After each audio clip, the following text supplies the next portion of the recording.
Amis pêcheurs à la mouche, bonjour. Je voulais vous faire cette vidéo au bord de l'eau ce matin, mais le printemps-été 2024 est impitoyable. Au niveau de la pluie, c'est impitoyable. C'est l'année la plus humide qu'on a eue depuis 10 ans, je crois que je deviens fou. C'est pas grave. Donc je vous fais cette vidéo à la maison parce que c'est un sujet qui me tient vraiment à cœur. J'ai validé la semaine dernière les chaussettes imperméables Verjari et pour moi, je vais vous l'expliquer en fait dans ma méthode, dans ma vision, c'est une révolution, ces chaussettes imperméables. Donc on va repartir sur différentes parties dans cette vidéo. Donc première partie, les 3 types d'approches dans la pêche à la mouche pour remettre dans le contexte parce que des types d'approches découlent le wading. Ensuite, je vous parlerai de l'absurdité de l'utilisation des waders respirants par temps chaud, parce que ça, pour moi, en tout cas, c'est plus possible, surtout avec le réchauffement climatique. Par temps chaud, ce que j'appelle quasiment d'avril à octobre, quoi. Donc, on est sur des changements climatiques et on va voir comment on s'adapte. Et après, surtout, le compromis, en fait, entre votre confort au bord de l'eau et le type de pêche que vous avez choisi. Parce qu'en fonction de la pêche, si vous martelez de la nymphophile dans des rivières alpines ou alors si vous faites de la randonnée pêche à vue comme moi dans des rivières avec peu d'eau, vous pouvez adapter votre confort de pêche et ça change tout. Ça change tout parce qu'on aime passer beaucoup de temps au bord de l'eau. Donc pour moi, c'est super important et je vous expliquerai ça. Dans une avant-dernière partie, on parlera vraiment de la marque Verjari et de ces fameuses chaussettes étanches qui sont pour moi un game changer. C'est-à-dire que ça change vraiment la vision du jeu, de la pêche. Et puis au final, je vous présenterai concrètement mon équipement de dry wet wading, donc sur la version Nymph Evolution. Quels sont les éléments que j'emmène pour finalement ce fameux dry wet wading, donc c'est-à-dire le wading mouillé mais en version sèche grâce aux chaussettes imperméables Verjari. Allez, c'est parti. Numéro 1, on revoit les 3 types d'approches dans la pêche à la mouche. Pour vous réexpliquer l'évolution de mon matos de wading, je dois vous présenter les 3 grandes approches. Toujours pareil, hein. Selon moi, il y a plein de manières de voir la chose. Quand on pêche à la mouche, pour moi, on a soit ce que j'appelle de la pêche de courant, donc la plus rentable, où on va pilonner en infophile à l'espagnol, comme vous voulez, les courants. Donc on est focus sur les courants rapides. C'est ce que je vous présente principalement sur Nymph Evolution. Vous voulez de la rentabilité, vous allez faire de la pêche en infophile, de la pêche au toc dans les courants rapides. Vous évitez tout ce qui est lisse où les truites vous voient et vous concentrez sur la meilleure part du gâteau et vous pilonnez les courants en infophile. J'ai fait des centaines d'heures de vidéos là-dessus, mais c'est en tout cas moi ce que j'appelle la pêche de courant. Après, il y a la pêche que je ne pratique pas, ce que j'appelle la pêche de gravière, où vous rentrez dans l'eau et où vous pêchez avec des méthodes plus souples, donc pêche en sèche, pêche au fil graissé, pêche à vue à distance. Et donc vous prenez une gravière, un endroit où vous pouvez rentrer en marchant dans l'eau en wading. Et là, du coup, vous avez à chaque fois toute une opportunité d'explorer la rivière en wading de manière plus consistante que la pêche de courant que je vous décrivais avant. Parce que la vraie chose que font tous les pêcheurs en infophile qui veulent la rentabilité, tu butes un courant et tu passes au suivant. Désolé d'avoir un langage aussi fleuri, mais c'est vraiment pour vous expliquer la chose parce que c'est complexe. J'en ai parlé des heures sur ma chaîne. Donc oui, tu as besoin de waders quand tu vas buter un courant en infophile, tu matraques les ombres et les truites, mais tu changes vite de courant et tu ne vas pas passer 1 heure dans un courant en infophile. Alors que sur les pêches de gravière plus souples, les pêches que j'appelle entre guillemets et que je respecte de chapeau à plumes, c'est-à-dire la vraie pêche à la mouche au sens aristocratique, traditionnel et académique, j'ai envie de dire, où vraiment là ça fouette, c'est onctueux, vous êtes sur un grand lisse, qu'il soit clair ou pas. Ça peut être un énorme lisse limpide sur la Sorgue où vous allez pêcher à vue ou en sèche, mais ça peut être aussi un énorme lisse à Beaulieu-sur-Dordogne où vous allez regarder les gobages. La vraie pêche à la mouche où il y a de l'activité en surface et de la pêche de finesse à faire, soit sur des lisses, soit des frisleys. Ça demande un waders obligatoire. Voilà, parce que vous avez de l'eau en moyenne des genoux jusqu'au nombril. Donc, ces méthodes de pêche de courant au fil et de pêche de gravière, en gros, toutes les pêches à la mouche que vous connaissez où il y a besoin de fouetter ou de rentrer dans l'eau pour être en action, elle nécessite des waders sans discussion. Peut-être des cuissardes, vous verrez avec les gens qui font des vidéos sur la pêche à vue, la pêche de gravière, moi c'est pas mon style, peut-être qu'ils restent en cuissarde.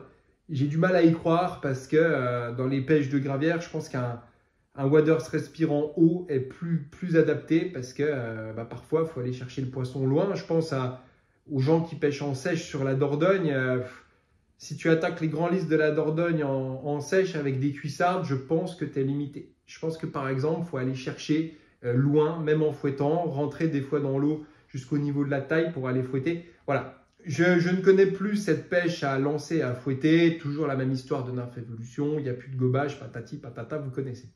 Par contre, le troisième type d'approche que moi j'ai de plus en plus développé, c'est ce que j'appelle la randonnée pêche, donc la randonnée pêche à la mouche. Et écoutez bien, pour moi, c'est venu d'un point très important, c'est que j'ai besoin d'activité physique. J'ai besoin d'activité physique parce que ma vie est sédentaire. Je suis passionné par mon étau et cette sédentarité à l'étau n'est pas bonne. Donc, je dois me servir de la pêche pour faire du sport. Et pendant des années, j'ai tambouriné les courants en infophile et ça reste quand même assez statique parce que vous allez passer 20 minutes, une demi-heure dans un courant, vous allez changer. Mais ce n'est pas un effort physique qui était suffisant pour me tenir en forme. Et j'ai aussi une grosse curiosité, une grosse passion pour les paysages aquatiques. Pour moi, c'est aussi ça, beaucoup la pêche à la mouche, c'est découvrir des courants, visualiser une bordure, voir un martin pêcheur qui passe, un sanglier, un chevreuil, un balbuzard, écouter un pivert, c'est toute une globalité. Moi, ma pêche à la mouche, c'est celle de Sylvain Tesson, qui est à la fois l'observateur du milieu favorisé et surtout, j'aime aller m'incruster dans des coins où je ne vois plus un humain.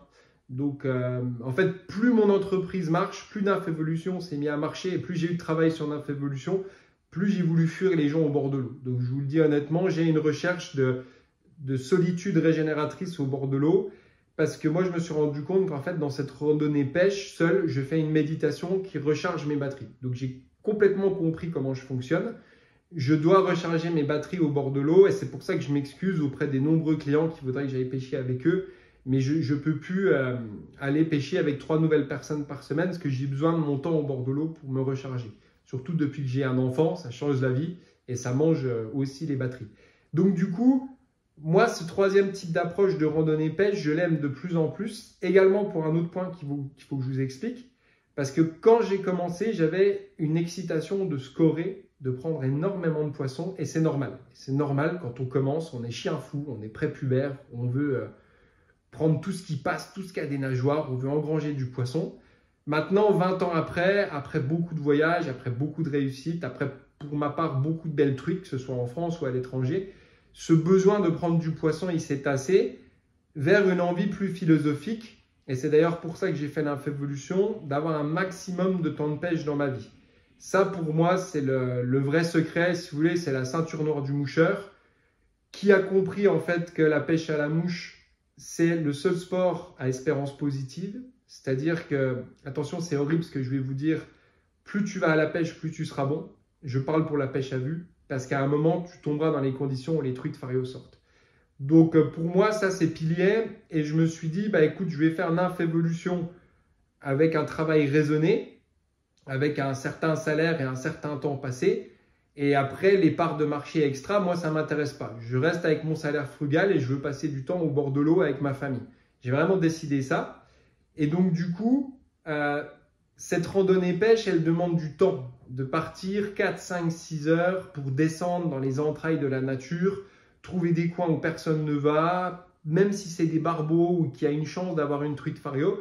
Donc, moi, j'ai embrassé de plus en plus cette randonnée pêche pour 3 points. L'observation de la rivière en pêche à vue, la méditation que ça me procure et surtout la légèreté du matériel qu'il faut emmener. Parce que si j'ai commencé la pêche à la mouche il y a 20 ans, c'est parce que j'étais à l'opposé en fait du barda du carpiste. Et je respecte la pêche des carpes qui est très technique. Mais moi, à chaque fois, préparer 30 kg de matériel pour aller à la pêche, en fait, je trouvais ça complètement désaligné. J'ai plutôt glissé vers un truc... par respect de la rivière, de me dire, toi, je vais te battre avec le moins d'armes possible juste en t'observant, tu vois. C'est pour ça que j'ai enlevé le frein sur mes moulinets, c'est pour ça que je vais plus qu'au bord de l'eau avec une boîte à mouches. Donc la légèreté et comment dire, le mimétisme dans le milieu m'intéresse de plus en plus. Et du coup, c'est pour ça que je vais vous parler ici de la randonnée pêche. Donc la randonnée pêche, c'est en fait que de la pêche en infavue. Donc j'oublie les indicateurs, tout ça. Donc 100% pêche en infavue. J'observe la rivière avec le moins de matériel possible. Et je compense le fait que je ne pêche qu'une technique en infavue du bord à l'arbalète en faisant du terrain. Voilà, je compense le fait que je ne pêche pas en sèche, je ne pêche pas au fil, je ne pêche pas à fouetter à distance. Le fait que j'ai choisi dans le compromis d'avoir très peu de matériel m'oblige à parcourir du terrain pour voir plus de poissons. Et du coup, c'est très bien pour moi parce que je cherche une activité physique. Donc en général, je fais des sessions de pêche qui durent entre 4 et 6 heures. Et entre ces 4 et 6 heures, j'abats on va dire, entre 3 et 8 km. Ce qui n'est pas énorme, mais déjà la régularité de la marche, c'est déjà bon. Voilà. Donc je vous ai replacé dans le contexte les 3 grands types d'approches. Pêche de courant, on tabasse en nympho au fil, on fait que de la nympho au fil, on va à l'optimal, on rentre du poisson parce que ça gobe plus.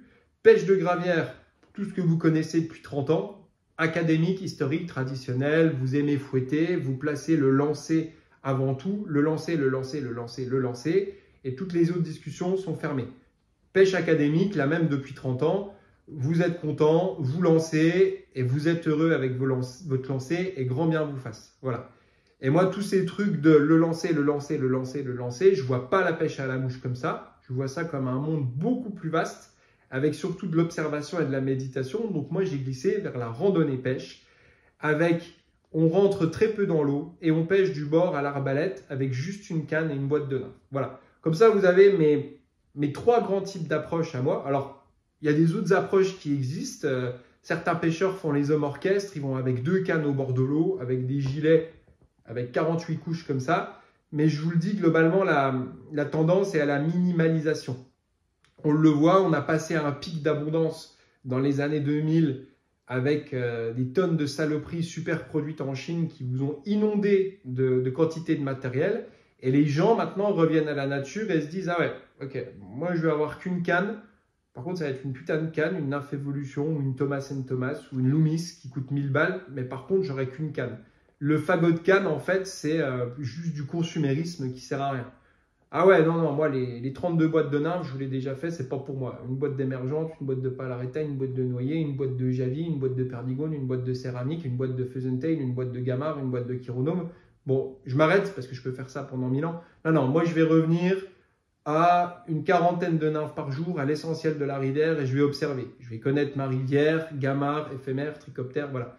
Donc, je vous fais la globalité de la chose sur les 3 types d'approches. J'espère que vous avez bien compris parce que du coup, maintenant, sur la fin de cette vidéo, pour vous expliquer l'utilité des chaussettes étanches, je vais vous parler que de ma randonnée pêche. Voilà, alors on passe maintenant, notez bien ces trois types d'approches, pêche de courant, pêche de gravière, randonnée pêche, et on passe à une deuxième partie parenthèse sur l'absurdité des waders respirants par temps chaud.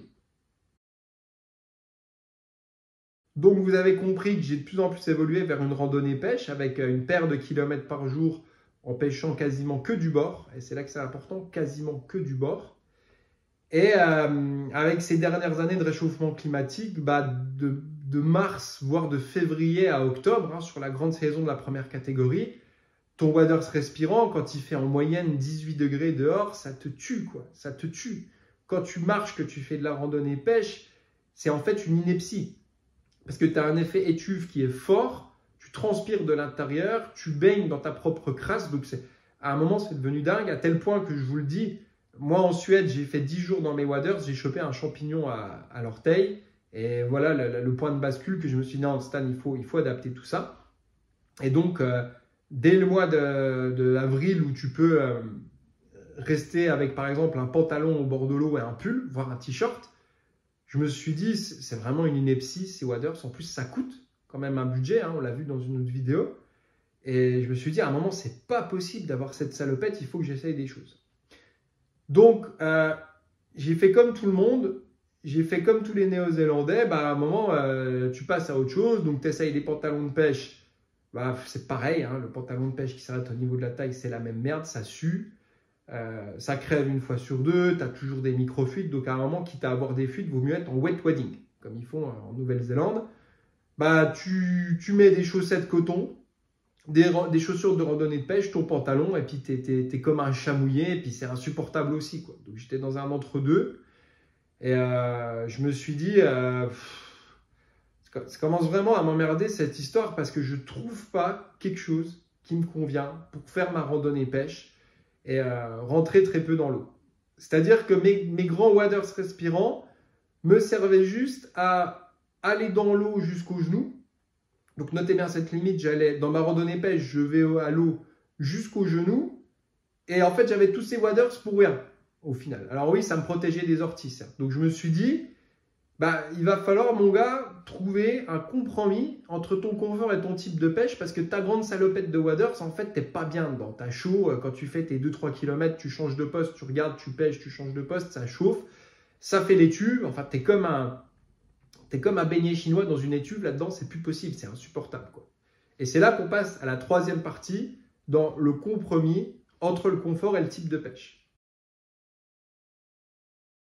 Donc du coup, ayant validé en majorité mon style de pêche comme la randonnée pêche, alors je ne vous dis pas, j'ai encore mes waders, je sors pêcher en infophile quand il faut, mais quand la luminosité est bonne, c'est-à-dire la plupart du temps, c'est randonnée pêche. Donc je me suis dit, Stan, creuse-toi le cerveau, ta limite, c'est tes genoux. En fait, à la flexion de tes genoux, hein, vous voyez les grandes chaussettes de footballeurs qui montent jusqu'aux genoux là, bah, je me suis dit, ta limite, ça va être ça.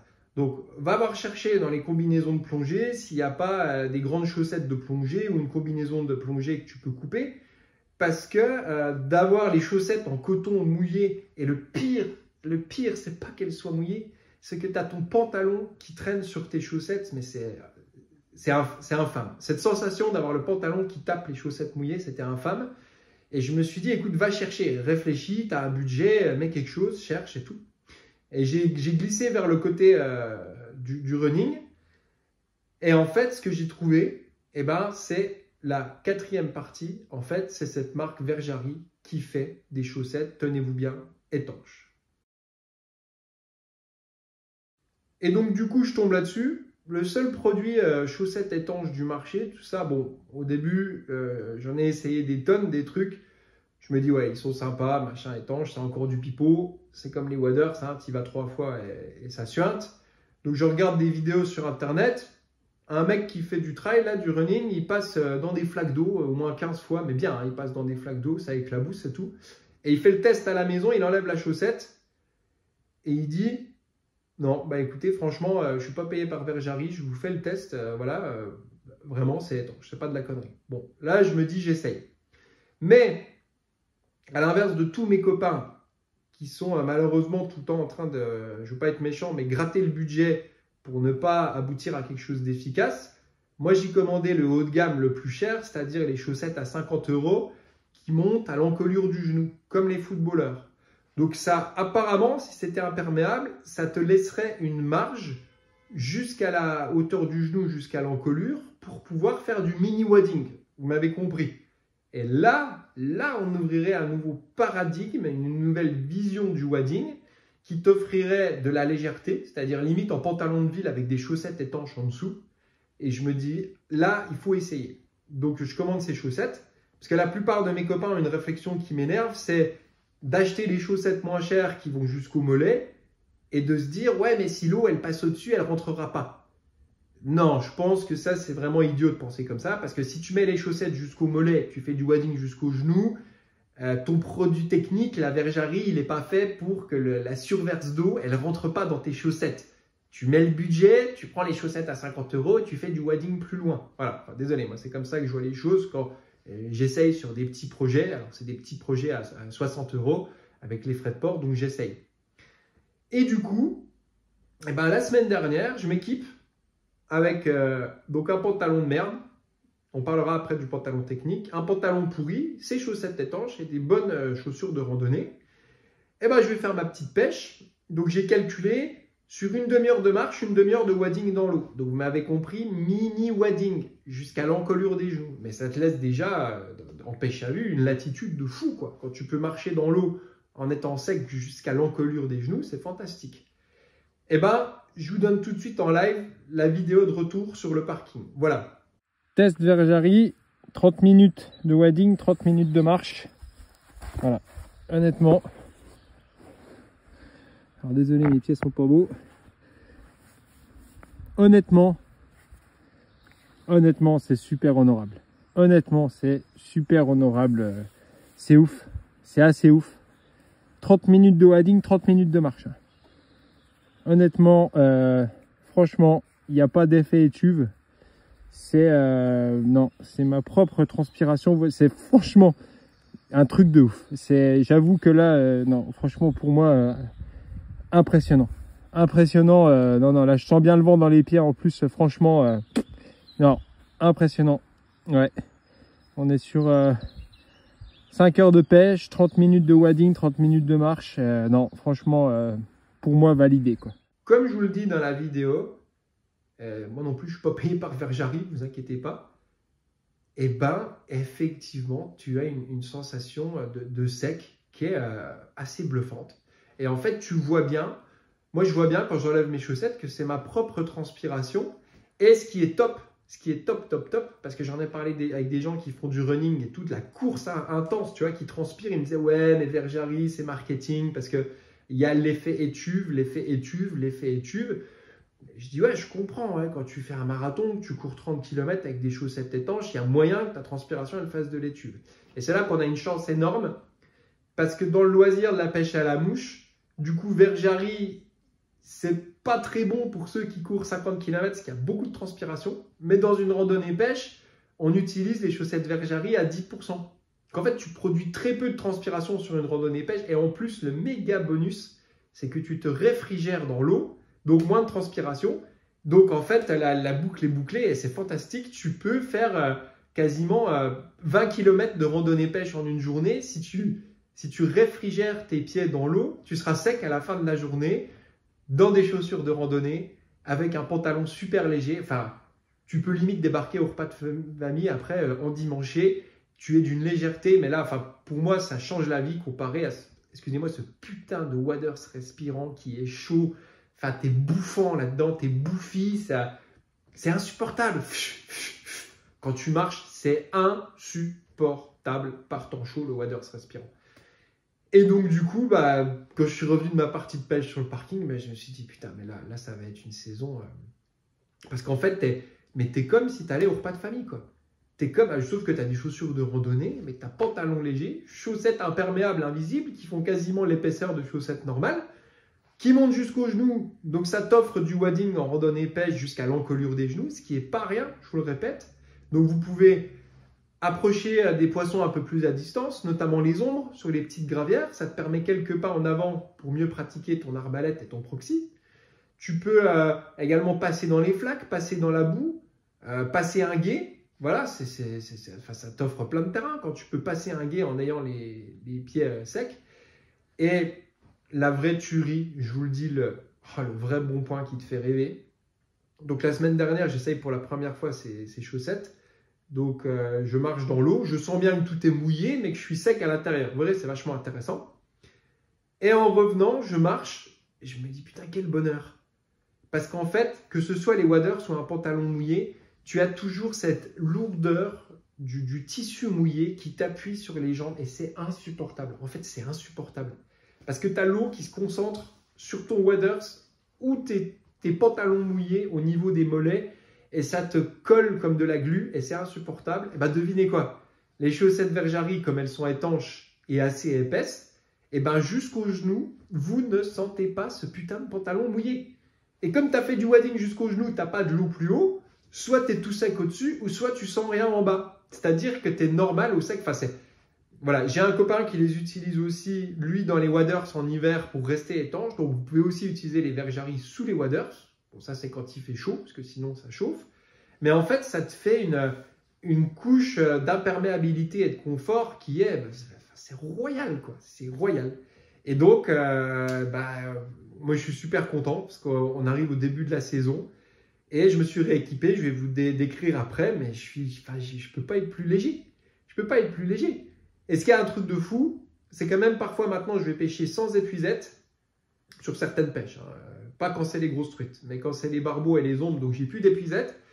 J'ai un t-shirt militaire et j'ai transféré mon matos dans les poches du pantalon, ce dont je vais vous parler. Voilà, donc, tu es tellement léger. Enfin, imaginez, tu es en mode randonnée légère, c'est-à-dire que tu vas faire 10-12 km de randonnée sans sac, parce que bon, tu as bu avant. Bon, moi, je suis un chameau sur une journée, je ne bois pas d'eau. Mais mon pote, mais tu es au top de la légèreté. C'est-à-dire, tu n'as plus qu'un t-shirt, une boîte à mouche, du nylon, un coupe-fil, ta carte sur ton smartphone, ta canne, un pantalon technique léger, on va y venir après, qui coûte assez cher, chaussures de randonnée, chaussettes étanches Verjari. Tu as fini ta pêche, tu mets tes chaussures de randonnée mouillées ou des chaussures de wading si vous voulez dans un sac avec tes chaussettes, tu retournes tes chaussettes, tu les rinces à l'eau, tu attends 24 heures, tu retournes à la pêche. Fini les putains de waders qu'il faut faire sécher, fini les putains de rustines dans les waders, enfin voilà. Sauf que tout ça c'est bon pour la randonnée pêche. Je répète, si vous voulez aller pêcher en nymphophile ou tambouriner de la nymphophile et aller dans l'eau, les waders, il n'y a pas d'autre méthode. Ou alors vous y allez en calbute ou à poil, je ne sais pas. Mais voilà, les waders, dans certaines pêches, je ne pouvais pas vous en passer. Mais je vous explique là, ça intéresse beaucoup de gens dans la randonnée pêche. Chaussettes Verjari, enfin, je pense que c'est révolutionnaire. Une fois de plus, moi j'ai une idée de business à chaque fois que je vais aux toilettes. Au magasin mouche, je vends des chaussettes Verjari parce qu'elles sont dures à trouver. Donc faites-vous plaisir. Moi, c'est pas mon business. Moi, je fais des mouches. Mais il y a un business à se faire là-dessus pour ceux qui ont envie. Et voilà. Et donc, dernière partie, je vous présente techniquement la version d'infévolution du Dry Wet Wading.